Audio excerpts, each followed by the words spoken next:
بسم الله الرحمن الرحيم. الحديث عن أبي هريرة رضي الله عنه قال قال رسول الله صلى الله عليه وسلم خير يوم طلعت عليه الشمس يوم الجمعة فيه خلق آدم وفي أدخل الجنة وفي أخرج منها ولا تقوم الساعة لا في يوم الجمعة. حدیث مبارکہ.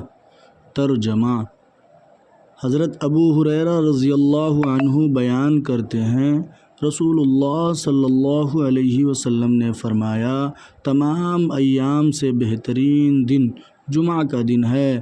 اسی دن آدم علیہ السلام پیدا کیے گئے، اسی روز جنت میں داخل کیے گئے، اسی روز اس سے نکالے گئے، اور قیامت بھی جمعہ کے ہی روز قائم ہوگی۔ السلام علیکم ورحمۃ اللہ وبرکاتہ۔